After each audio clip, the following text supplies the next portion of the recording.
नमस्कार, मैं राजेश और आप देखना शुरू कर चुके हैं द वार्ता। आज हम बात करने जा रहे हैं उत्तर प्रदेश में खंड स्नातक चुनाव की। जी हाँ, ये चुनाव शिक्षित वर्ग का चुनाव होता है। इसमें ग्रेजुएट लोग मतदान करते हैं, शिक्षित मतदान होता है। और उसी पे बातचीत करने के लिए खंड स्नातक वाराणसी खंड के प्रत्याशी डॉक्टर समीर सिंह जी हमारे साथ हैं।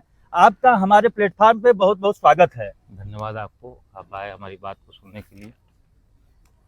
तो सबसे पहले आप बताइए कि आप इस चुनाव में क्यों उतर रहे हैं और क्या मुख्य प्रेरणा क्या है आपकी?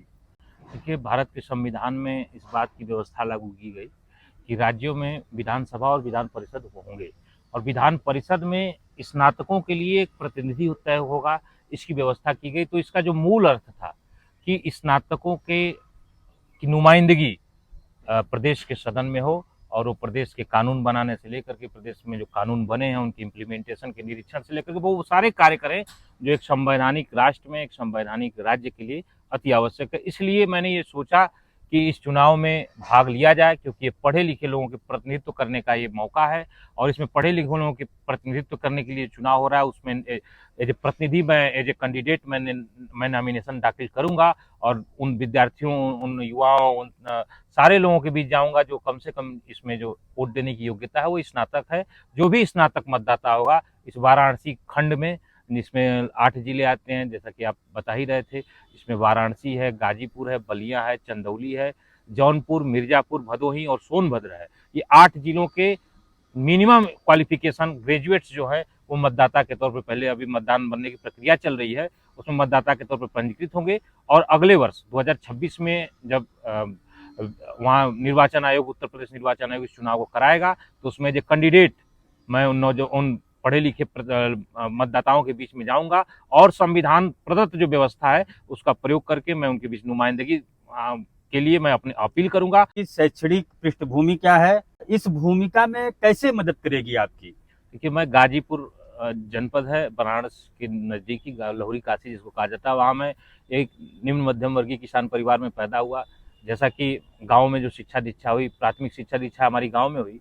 माध्यमिक शिक्षा मैंने गाजीपुर आदर्श इंटर कॉलेज से मैंने हाई स्कूल और इंटर की परीक्षा उत्तीर्ण की। उसके बाद मैं बनारस में आया और राजर्षि उदय प्रताप सिंह जूदेव के द्वारा संस्थापित संस्था यूपी कॉलेज से मैंने विज्ञान स्नातक से मैंने वो परीक्षा उत्तीर्ण की और उस समय मैं छात्र संघ के महामंत्री का चुनाव सन 2006 में लड़ा और वहीं से मैंने अपने राजनीतिक करियर की शुरुआत की। उसके बाद मैं महात्मा गांधी काशी विद्यापीठ में आया। क्योंकि राजनीतिक आदर्श के तौर पर मैंने गांधी का चयन किया था, तो गांधी विचार, गांधी दर्शन, गांधी विचार करके एक परा स्नातक कोर्स था काशी विद्यापीठ में, मैंने उसमें दाखिला लिया और वहां भी छात्र राजनीति करते रहे। चूंकि बहन मायावती की सरकार 2007 से 12 थी, उन्होंने छात्र संघ चुनाव पर रोक लगाया था, उस समय भी हम लोग आंदोलन किए। वहां मैंने परीक्षा उत्तीर्ण की एमए की स्नातकोत्तर की गांधी विचार से। उसके बाद मैं अन्ना आंदोलन था उसमें मैं जुड़ा रहा, भ्रष्टाचार के खिलाफ। गाँव के बच्चों को मैं निःशुल्क, 11-12 के बच्चों को मैंने निःशुल्क 1 वर्ष की शिक्षा दी। तब तक यूजीसी से नेट जेआरएफ में उत्तीर्ण हुआ 2011 में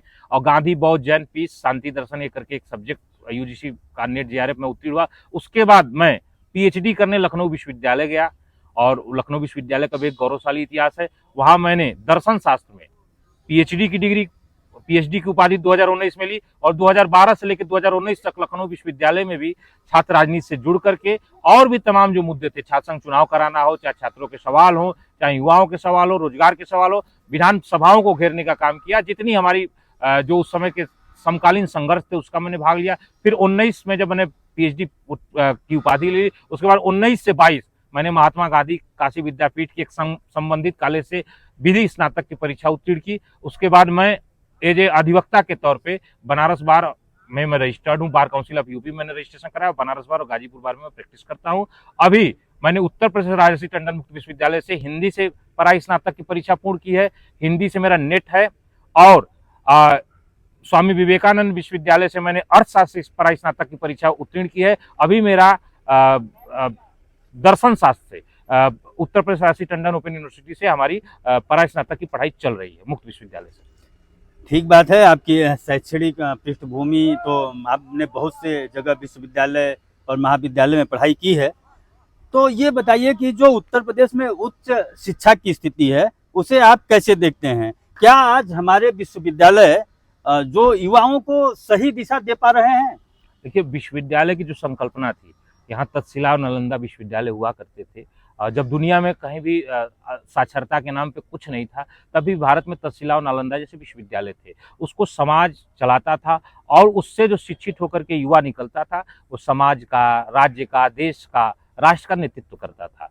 लेकिन आज उस स्थिति में हम जब देखते हैं आज के विश्वविद्यालयों की स्थिति, तो आज के विश्वविद्यालयों में की जो स्थिति है वो पुराने जो विश्वविद्यालयों की जो संकल्पना थी, उसके जो लक्ष्य थे, उसके जो उद्देश्य थे, उसको पूरा करते हुए नहीं दिखती है। इसमें योगदान बहुत सारी चीज़ों का है। उसमें सरकार का योगदान अलग से है, सरकार का अपनी भूमिका है, उसमें वो उद्देश्य न पूर्ति होने में समाज की अलग भूमिका है।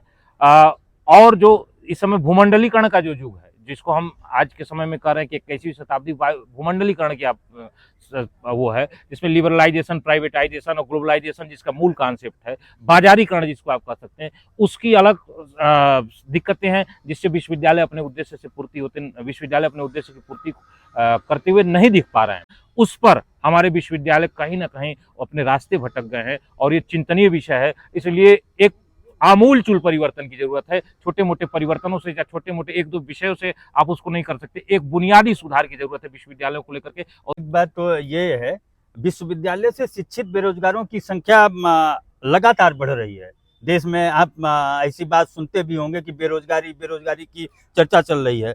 विधान परिषद में पहुंचकर आप इस समस्या को कैसे उठाएंगे? कि हमारा राज्य देश का पिछड़ा हुआ राज्य है। हमारे देश में विभिन्न राज्यों की भौगोलिक परिस्थितियों में हमारे यहाँ भौगोलिक परिस्थितियां भी भिन्न भिन्न है। हमारे यहाँ औद्योगिकरण नहीं हुआ है। हमारे यहाँ शिक्षा से रोजगार के मिलने के लिए जो संसाधन जो डेवलप करने चाहिए थे, जो संस्थान डेवलप करने चाहिए, वो डेवलप नहीं हुए आज़ादी के बाद से। तो गुजरात, महाराष्ट्र, चाहे दक्षिण के राज्यों में जो डेवलपमेंट है जो संस्थानों का, तो बहुत सारे विषय है। तो उस पर एक संपूर्ण सर्वांगीण बहस चलाने की जरूरत है कि हमारी भौगोलिक परिस्थिति के अनुसार, हमारी सामाजिक परिस्थिति के अनुसार, हमारी जनसांख्यिक परिस्थिति के अनुसार, हमारे मिनरल्स, हमारी राज्य की व्यवस्था के अनुसार, हमारे राज्य के प्रशासन के अनुसार, हमारे राज्य के लोगों की प्रकृति के अनुसार, शिक्षा के जो की प्रकृति है वो उसके संस्थानों के अनुसार किस किस तरह के रोजगारों को हम इस तरह के डेवलप करेंगे। इस पर एक बहुत लंबी बहस हो सकती है और इसी चर्चा को हम समाज की मुख्य धारा में ले आने के लिए मैं इस चुनाव को लड़ रहा हूँ। आप कार्यप्रणाली से कैसे जनता को एश्योर करेंगे? क्या आप अपने कार्यप्रणाली का जनता को लेखा जोखा देंगे, अपने व्यय का लेखा जोखा देंगे, जनसंवाद करेंगे?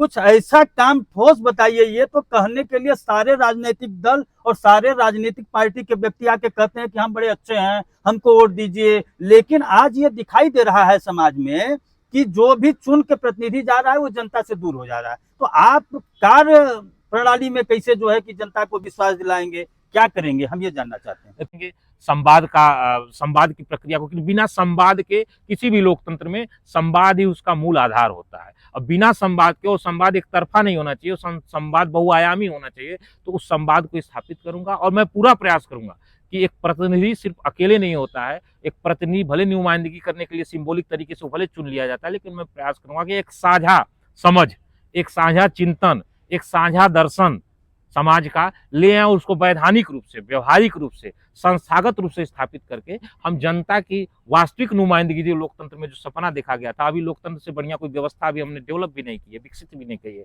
मानवीय इतिहास में जो हम यात्रा करते आए हैं, जो संघर्ष की जो यात्राएं हैं, जो जीवन की यात्राएं, उसमें अभी तक लोकतंत्र एक बेहतरीन व्यवस्था बन के आई है। तो इसमें सामूहिक प्रयास से ही मैं ये चाहूंगा कि लोकतंत्र का जो मूल लक्ष्य है उसको मैं पूरा कर सकूं। आपके वाराणसी खंड स्नातक क्षेत्र में शिक्षा और छात्र जीवन में कौन सी बड़ी समस्या आपको दिखती है? देखिए, 4-5 समस्याएं तो बहुत सारी हैं। मुझे दुख भी इस बात का होता है, कभी कभी लगता है एक कोई बड़ी समस्या जो आपको दिख रही नहीं, जो सबसे प्रमुख समस्या है, जो समस्याओं पे मैं आता हूँ, कि पूर्वांचल के जितने शैक्षणिक संस्थान हैं, चाहे वो पूर्वांचल में सब जिले छोटे हैं, बनारस है तो ये भी नगर ही है, लेकिन इसको आप महानगर कह सकते हैं। लेकिन गाजीपुर हुआ, बलिया हुआ, मिर्जापुर, भदोही, सोनभद्र, वहाँ पब्लिक स्कूल जो है, जो नर्सरी के स्कूल है, वो भी स्तरीय नहीं है। न नर्सरी के स्कूल स्तरीय हैं, न माध्यमिक के स्कूल स्तरीय हैं, न हायर एजुकेशन के स्कूल स्तरीय। तो एक आदमी जब थोड़ा बहुत जब होश संभालता है, उसका बच्चा जब पैदा होता है, जब प्री नर्सरी में जाता है, नर्सरी में जाता है, तो उसको ये लगता है कि हम अपने बच्चे को अगर अच्छा एजुकेशन देना है, इस दुनिया के हिसाब से बच्चे को खड़ा करने की, ग्लोबलाइज दुनिया है, हमारी पूरी लड़ाई प्रतिस्पर्धा पूरी दुनिया के समक्ष होने जा रही है। तो वो अपने बच्चे को प्राइमरी एजुकेशन देने के लिए पहले माइग्रेट करता है इन जिलों से। तो हमारे यहाँ नर्सरी के एजुकेशन का जो स्तर है वो भी बिल्कुल दयनीय है, मिडिल एजुकेशन बिल्कुल दयनीय है। उसके बहुत सारे ट्रांसफॉर्मेशन हुए, लेकिन अभी भी हम बोर्ड में ही तय नहीं कर पाएंगे किस बोर्ड से किस बोर्ड के पाठ्यक्रम चलेंगे। हायर एजुकेशन की स्थिति, तो जो शैक्षणिक संस्थान है, चाहे वो नर्सरी हो चाहे हायर एजुकेशन हो, उनकी गुणवत्ता और उनका स्तर बहुत ही निम्न है। हम विश्व की जो प्रतिस्पर्धा उसमें कहीं नहीं खड़ा हो पाए। सबसे पहले जो मेरा होगा वो शैक्षणिक संस्थानों के गुणवत्ता के सुधार पर मेरा सबसे पहला फोकस होगा, और उसके बाद शिक्षा का जो स्वरूप है उस पर मेरा दूसरा फोकस होगा। चलिए, इंटरव्यू तो बहुत बड़ा हो गया, अंत में बताइए कि राजनीति आपके लिए सेवा है या करियर? करियर तो मैंने कभी उसको उस दृष्टि से नहीं देखा। राजनीति जब 2006 में जब मैंने राजनीति की शुरुआत की, तो प्रथम दिन से मुझे लगा कि ये सेवा का और संघर्ष का और गलत के खिलाफ लड़ने का ये एक सबसे महत्वपूर्ण माध्यम है, और ये संवैधानिक व्यवस्था के अंतर्गत ये माध्यम है। ये कोई ऐसी कोई वो उस तरह का कोई काल्पनिक जगत की बात ये नहीं है। अगर आपको यहाँ सेवा करना है, अगर आपको नुमाइंदगी करनी है, अगर आपको परिवर्तन करना है, आपको सत्य के खिलाफ, न्याय के खिलाफ, समानता के लिए, भेदभाव के खिलाफ लड़ना है, तो राजनीति ही एक प्रमुख माध्यम है। ठीक है, आप कह रहे हैं कि आप सेवा का माध्यम बनाए हैं, करियर नहीं है, ये सेवा के माध्यम से परिवर्तन जाएगा। धन्यवाद आपका कि आपने अपना विचार रखा। आप अगर ये देख रहे हैं, क्योंकि ये स्नातक एमएलसी का चुनाव है, शिक्षित लोगों का चुनाव है, और आपको जैसा मालूम है कि शिक्षित लोग ही समाज में परिवर्तन लाने का बड़े सूत्रधार होते हैं, तो निश्चित अगर आप स्नातक हैं और आपको खंड स्नातक एमएलसी में अपना वोट देना चाहिए और अपने वोट के माध्यम से एक परिवर्तन लाना चाहिए। और आप अगर स्नातक हैं तो निश्चित अपना वोट देने जाइएगा, और आप अपने शिक्षित होने का जो प्रमाण है उसके आधार पे आप जो है समाज में बदलाव ला सकते हैं। अगर आप इस वीडियो को देख रहे हैं तो ज़्यादा से ज़्यादा शेयर करिए, कमेंट करिए कि आप किस तरह के प्रश्न चाहते हैं। अगर आप स्नातक हैं तो अपने प्रत्याशी से जो आपका प्रतिनिधित्व करने जा रहा है उससे किस तरह का प्रश्न आप चाहते हैं, और निश्चित कमेंट बॉक्स में आप कमेंट करिए और ज़्यादा से ज़्यादा देखते रहिए। धन्यवाद, आप देखते रहिए द वार्ता।